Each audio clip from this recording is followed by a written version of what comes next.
Kita semua tahu perang yang berlangsung panjang akan merugikan semua pihak, baik yang berperang maupun negara tetangganya. Bahkan kalau negara yang berperang adalah negara penghasil atau negara produsen, akan berpengaruh ke seluruh dunia efeknya. Dalam perang di Ukraina kali ini, Rusia adalah negara besar, negara superpower. Ketika Amerika melakukan sanksi ekonomi, ternyata dalam waktu beberapa minggu setelah dilaksanakan, bukan Rusia yang tertekan secara ekonomi, ternyata malah pengusaha Amerika banyak yang merugi. Donald Trump, musuh politik Partai Demokrat dan Biden di tahun 2024 nanti, di mana dia akan menjajal sekali lagi dirinya untuk menjadi kandidat dari Partai Republik, ketawa terbahak-bahak meledek Biden dengan kebijakan melakukan sanksi ekonomi terhadap Rusia tersebut. Dan benar, saat ini berbalik merugikan pengusaha Amerika. Mengapa? Karena Starbucks yang berjumlah 1.200 gerai harus angkat kaki dari Rusia. Namun, kafenya masih berjalan dikelola oleh pihak Rusia, tinggal ganti nama dari Starbucks menjadi Sarbak. Begitu juga KFC harus hengkang dari Rusia,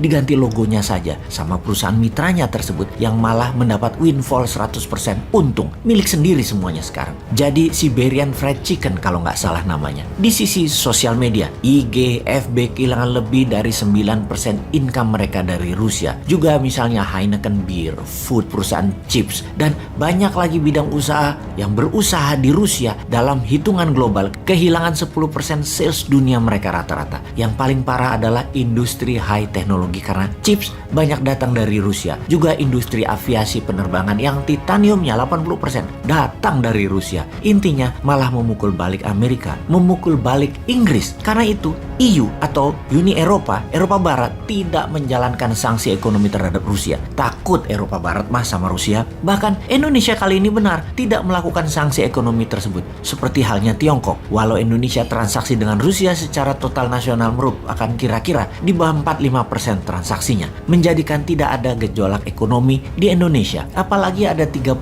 ribuan warga Rusia di Bali yang diperkirakan dalam 6 bulan ke depan akan menambah menjadi 50 ribu orang warga. Ini sisi positif. Mereka itu bawa uang dan bawa keterampilannya ke Indonesia. Sekarang kita bahas apa yang media barat lakukan terhadap Rusia yang digiring dengan citra negatif. Namun seperti halnya rakyat Indonesia, sudah pada pintar semua warga dunia, tidak terlalu pengaruh terhadap berita mainstream barat yang berisi propaganda sisi barat, di mana media Indonesia yang besar-besar adalah perpanjangan tangan media barat. Sekarang rakyat dunia juga seperti Indonesia, makin pintar. Media barat mengatakan dalam 1 bulan lagi Rusia akan bangkrut karena biaya perang 30 billion dolar per harinya atau 45 triliun rupiah per harinya akan membuat bangkrut Rusia. Kita buktikan dari fakta lapangan di awal bulan Februari dalam peta satelit tepat sebelum penyerangan.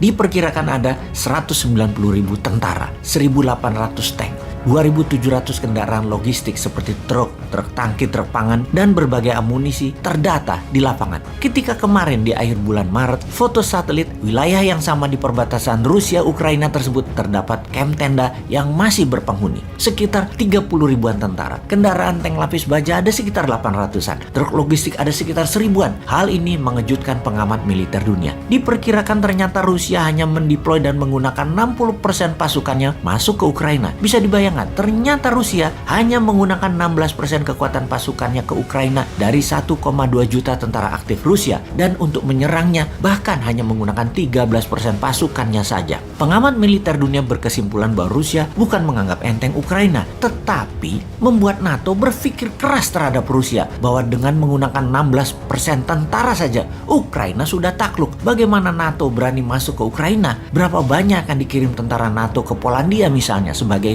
ground troop pasukannya? Apakah mau rakyat Polandia ada 400.000 tentara NATO yang bisa membuat negaranya ambiar makbiar, dan mendeploy 400.000 tentara di Polandia oleh NATO kira-kira memakan waktu 6 bulan sampai 1 tahun. Sementara Rusia menambah pasukannya menjadi 400.000 ke Belarusia bisa dilakukan hanya dalam 3 bulan. Polandia itu keburu diserang dan di bumi hanguskan oleh Rusia sebelum tentara NATO berkumpul. Kembali ke perbatasan Rusia-Ukraina. Dengan gerakan yang bolak-balik, tentara menjadi selalu segar. Serangan tidak boros, hanya roket untuk membumi hanguskan bangunan militer, bunker amunisi Ukraina, juga cadangan makanan, serta tekanan psikologis ke warga sipil dengan ditembaknya ke bangunan-bangunan sipil. Ternyata diperkirakan biaya perang Rusia hanya 3 billion dolar per harinya alias 4 triliunan rupiah per harinya. Ini juga mengapa pesawat tempur udara Rusia hanya sesekali dipakai, itu pun yang hypersonic, yang di atas supersonic tentunya, terbang bisa sampai 3-4 kali kecepatan suara. Juga armada laut, sebagian saja di Laut Hitam dan Laut Baltik yang dioperasikan. Karena memang biaya operasi pesawat dan armada laut itu mahal. Perang darat, infanteri, sniper, logistik darat,